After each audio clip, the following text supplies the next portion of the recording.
Greetings, members, one and all of the Salivation Nation, central banks, and gold, and what they are doing to prepare for the crisis ahead. Let's explore.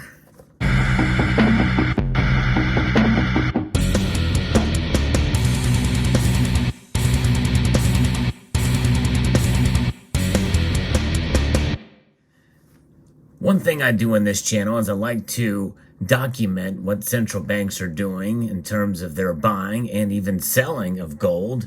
And you've seen me do videos on both topics when they buy or sell, and maybe some of the reasons why they do it.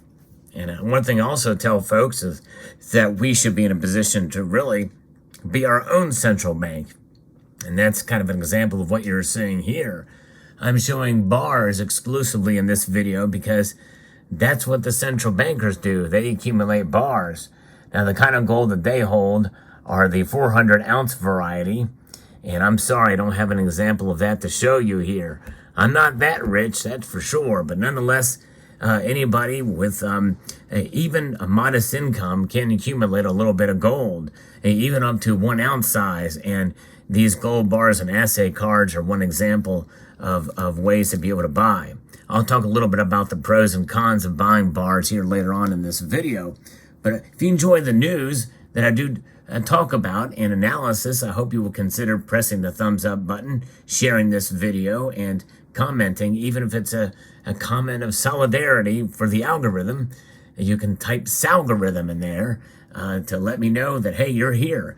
And I appreciate everybody taking the time to watch. So I'm going to be referencing an article here that was shared with me by a member of the community from Kitco, about an interview that was done with Sean Feeler, who's the president and chief investment officer of Equinox Partners. Because central banks, they're buying gold to protect against this crisis that's coming ahead.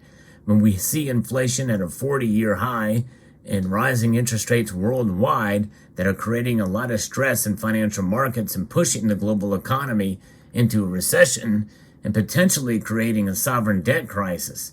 This is according to Mr. Feeler, and the macroeconomic backdrop is creating a perfect storm for gold prices and gold mining stocks. So he expects that it will only be a matter of time before gold prices increase as economic risks continue to grow. Although, again, I think it's going to take a little while. We got to prepare for the downward trend that I think is coming before it goes back up again. What's going to cause gold and silver to go back up again? We'll talk about that here later on as well. Their investment firm, Equinox, is a leading long-term value investor with over $700 million in assets under management. Looking at financial markets, the kindling is set, and you just need one little spark to ignite the fire. It certainly does seem that there's a lot happening in the world, not only geopolitically, but economically as well, that could spark movement in a radical direction. And we have to be prepared for that. And this is why precious metals is smart to have in one's portfolio. But I also think it's smart to have some liquidity with currency as well. And the dollar is something that you have on hand in case of emergencies, even though we know it's losing value. It's good to have it so that you can have a backstop so you don't have to liquidate this in an emergency.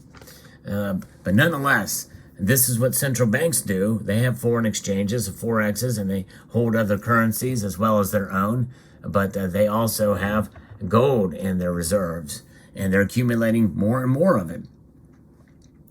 So that comment came as rising geopolitical risks has increased safe haven demand for gold. And prices are now reaching back up towards $1,800 an ounce. And Feeler said that the next leg in the gold rally will be when the Federal Reserve starts to pivot on interest rates. Yes, now pretty much the die has been cast for a September 3/4 point rate hike, given the newest job numbers, which again, take them for a grain of salt, because I've heard from some sources that if you break it down, it's mostly part-time jobs and service-oriented jobs, and those could be short-lived. But nonetheless, The U.S. Central Bank has been aggressively tightening its monetary policy because it has been so far behind the curve. Feeler says that he doesn't expect the Federal Reserve will be able to get inflation under control, and that as the U.S. economy continues to weaken, it will be forced to abandon its current tightening cycle. And you know what that means? It's going to be more easy monetary policies, which means we may run into QE5. Yes, indeed. We've had quantitative easing 1, 2, 3, and then into infinity, and then now they're starting the tightening phase again, and we could be into QE5. He's expecting the Federal Reserve to pivot in the second half of this year, which we are in the second half now, but likely it'll probably be after the September rate hike, and then we will start to see movement in the other direction from the Fed, according to Feeler. It's not just a recession that investors have to worry about. Rising interest rates means nations that have flooded unprecedented amounts of liquidity into financial markets in the last 2 years now face higher servicing costs. Feeler noted that emerging markets are already experiencing a debt crisis. So that is really what it's about, this debt crisis. The IMF, back in the early part of the summer, declared that the developed world sovereign debt crisis is not here yet. And the key word being yet, in other words, they think it's coming. And that's ominous, he said. Feeler said that in this environment, he expects central banks to continue to add to their gold reserves and may even increase the pace of purchases through the rest of the year. So it is that these central banks, even though they act upon Keynesian policies for their own and to protect themselves, they are accumulating gold. We should do what the central banks do. In other words, we should do what they do and don't do what they do. If you think about it in those terms, they are accumulating gold, which is smart. We should be doing that. But we also should not be creating debt like they do. They're adding to their own problems with these easy money policies, modern monetary theory. The largest factor in the gold market is actually central bank participation in the market, he said. In a recent survey, you saw a number of countries pre-announce their intention to buy gold. Central banks are eager to pre-position themselves for a world where the dollar is not the world's only reserve currency. Gold seems to figure prominently in that calculation. We've heard about a potential BRICS strategy, and I've actually heard this being bantered about since 2018, where they want to find a competitor to the dollar. So the BRICS nations get together and they create their own rival reserve currency to compete with the dollar. In a sense, that's kind of what the euro was, but this would be another version of the euro, but for the BRICS nations. Last week, the World Gold Council noted that central banks bought 59 tons of gold in June. For the first half of the year, central banks purchased 270 tons of gold. The World Gold Council noted that central banks bought 180 tons of gold in the second quarter. So that's pretty remarkable. It's a continuation of the strong buying that we saw last year, and we now expect full-year central bank demand for 2022 to be on par with 2021 levels, and the World Gold Council said in a recent commentary.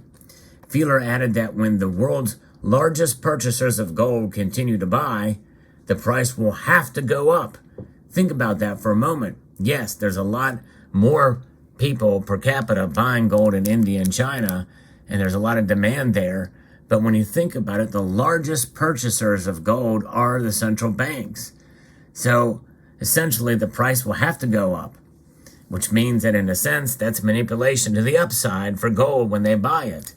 And maybe that's kind of part of the reason why some of them are somewhat tepid in how they time those buys, because they don't want it to go up because they want to get it while it's cheap, or it's cheaper. As gold continues to push higher, Feeler also expects gold miners to see their valuations improve. Mining equities are waiting for a new rally in the gold market and are poised to break out. the current valuations are extremely attractive. You can buy producers with low, all-in sustaining cash cost, attractive cash flow, rock-solid balance sheets. In other words, it provides an opportunity if you want to invest, but I also think one of the main ways as well, too, I mean, it's all about diversification for sure, even within the precious metal space, even within gold itself with some of the miners. But I think the physical is one way to be able to accumulate. And speaking of bars, you know, I tend to prefer coins over bars, but I do have a number of bars, and we'll probably buy some more. And you can usually get them cheaper, and you can be able to get the confidence that you're getting something genuine by buying from a legitimate bullion dealer, because most of these gold bars, especially these birth mint bars, it's not uncommon to find a lot of them that are indeed fake.